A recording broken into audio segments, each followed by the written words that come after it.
Mance Rayder, the king beyond the wall, stood at the center of his encampment, surrounded by the makeshift tents and roaring fires of his gathered clans. Around him were his trusted leaders, Tormund Giantsbane, Rattleshirt, and the chieftains of the Vens, Hornfoots, and other tribes. The tension in the air was palpable, every face shadowed with the weight of what was coming. "The Night King is 3 days away," Mance said gravely, his voice steady but urgent. "We cannot fight him, not here. We need to move south now. Every minute we waste puts us closer to annihilation." Rattleshirt snorted, his bone-laden armor clinking as he shifted. "South, eh? And what then? The crows will skewer us soon as we reach the wall. They'll never let us pass." Mance turned a sharp gaze on him. "The crows won't have a choice. They're facing the same enemy we are. If they have any sense, they'll open the gates, or they'll die behind them." Tormund nodded, his face unusually serious. "Mance is right. If we stay here, we're all dead. The Night King doesn't leave corpses behind. He adds them to his army. You've all seen it. We leave now, or we're feeding his ranks by the end of the week." Before Mance could continue, a long, mournful horn blast echoed through the camp, silencing all other sounds. Every head turned toward the source, and Mance's heart clenched. The horn was meant to warn of danger, and the ferocity of the blast spoke volumes. "What now?" Rattleshirt growled, his hand already on his weapon. A low, ferocious roar rolled through the distance, shaking the ground beneath their feet. It was unlike anything the wildlings had ever heard, a guttural cry that seemed to come from the very depths of the earth. The winds began to howl, whipping through the encampment with an unnatural chill that froze breath in midair. "The Night King," someone whispered, their voice trembling, but Mance's instincts told him otherwise. This wasn't the icy stillness that accompanied the approach of the dead. This was something primal, alive, and overwhelming. The roar came again, louder this time, followed by a shadow that swept over the camp. Mance turned his eyes to the sky, and his breath caught in his throat. 2 massive dragons loomed on the horizon, their wings creating powerful gusts of wind as they descended toward the encampment. One dragon was crimson and gold, its fiery scales glinting even in the weak northern sun. The other was black and orange, its size dwarfing even its companion. These creatures were larger than any beast Mance had ever heard of, their presence suffocating and awe-inspiring all at once. As the dragons circled the camp, their roars shook the air. Panic spread like wildfire through the wildlings. Some screamed, others ran, and many fell to their knees, clutching weapons that felt utterly useless against the colossal creatures. Then, atop the larger dragon, the black one streaked with molten orange, Mance saw a figure. Clad in robes of red and black, the man held himself with an air of authority even in the face of the chaos below. His expression betrayed a rare flicker of surprise as he took in the sheer size of the encampment. Tens of thousands of wildlings stretched as far as the eye could see, a mass of humanity united in desperation. Tormund's voice broke through the din, his face a mix of awe and confusion. "Mance, who the bloody hell is that?" "I don't know," Mance replied, his tone wary but firm. "But he's not the Night King." The dragons descended lower, their massive forms stirring up snow and ash as they roared once more. The crimson dragon landed first, its claws digging deep into the frozen ground. The black dragon followed, its impact sending a tremor through the earth. The man atop it dismounted with a fluid grace, his piercing gaze sweeping across the gathered wildlings. Mance stepped forward, his sword unsheathed but held loosely at his side. The wildlings around him hesitated, their fear warring with their curiosity as they watched their leader approach the stranger. The man spoke, his voice deep and resonant, carrying across the encampment with ease. "I am Varos, chosen of the Lord of Light. I bring no harm to you." Varos's eyes lingered on Mance, studying him as though searching for something. "You are Mance Rayder, the one they call King Beyond the Wall." Mance nodded slowly, his grip tightening on his sword. "I am. And you are what? A sorcerer? A madman? Why are you here?" Varos's expression remained calm, his voice unwavering. I am here because the Lord of Light has seen the coming storm, the darkness that threatens to consume you and all the living. These dragons, Scourge and Vermilion, are here to slow the advance of the Night King, to give you time to escape his reach. The crowd murmured in confusion and disbelief, but Mance's eyes narrowed. And why should we trust you? What's to stop your dragons from turning this camp to ash? Varos's gaze hardened, and he gestured to the massive black dragon behind him. If I meant to destroy you, I would not need words. You are not my enemy, Mance Rayder. The Night King is, and his advance must be delayed at all costs. The crimson dragon, Vermilion, let out a low, rumbling growl, its eyes burning like embers. The wildlings fell silent, the sheer presence of the dragons enough to quell any dissent. Mance studied Varos for a long moment, weighing his options. Finally, he lowered his sword. If what you say is true, then we have no time to waste. The Night King is 3 days away, and will need every moment to flee south.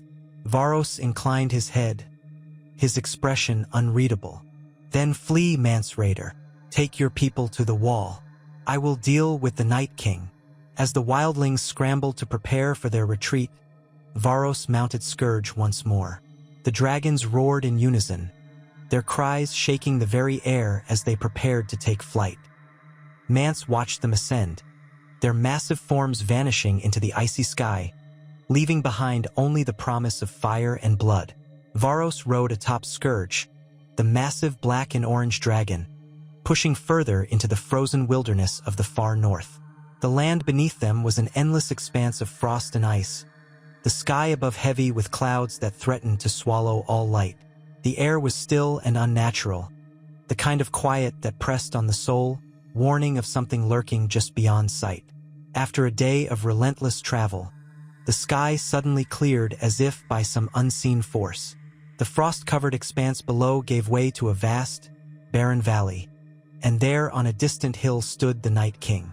His pale, icy visage was unmistakable, flanked by his captains, the White Walkers. Their cold blue eyes watched impassively as the army of the dead, thousands strong, marched southward in an endless tide of death and decay. Varos tightened his grip on Scourge's reins. The sight was both mesmerizing and horrifying, a reminder of the stakes he had accepted when he took on the mantle of the Lord of Light's chosen. Without hesitation, Varos commanded Scourge to descend. The massive dragon roared, its voice a deep and resonating thunderclap that seemed to shake the very sky. The Night King's expression shifted ever so slightly as Scourge drew closer.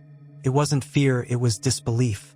Even the icy confidence of the Night King faltered for a moment at the sheer size and power of the dragon approaching him.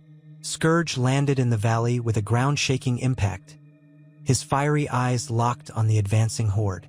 Without hesitation, Scourge unleashed his fire.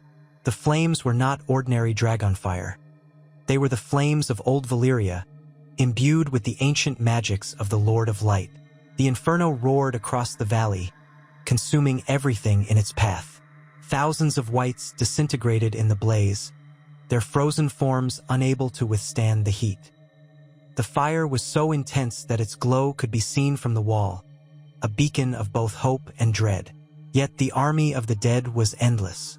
For every rank of wights reduced to ash, more surged forward, unrelenting and devoid of fear.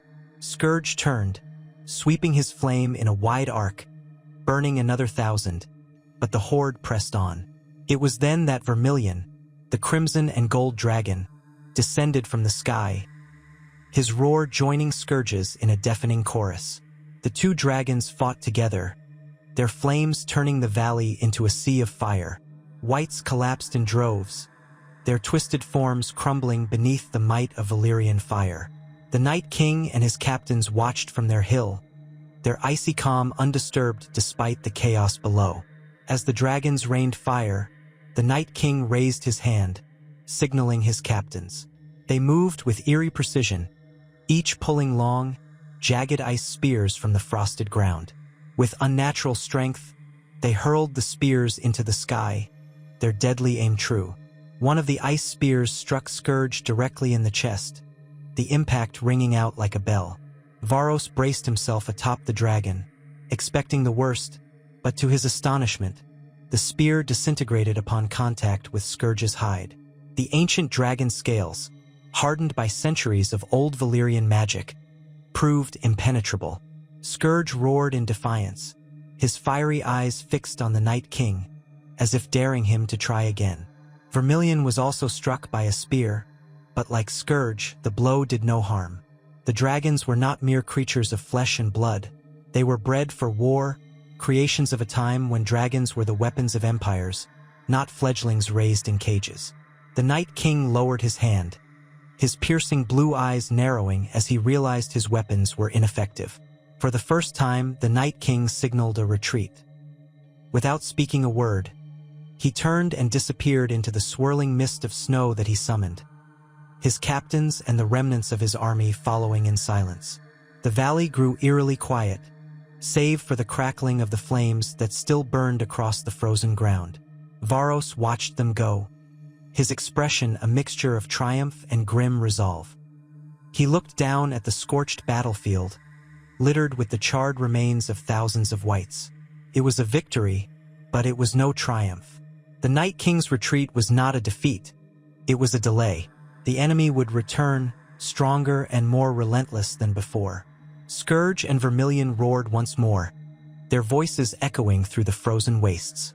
The battle had shown the might of old Valyria, but it also revealed the sheer scale of the enemy they faced.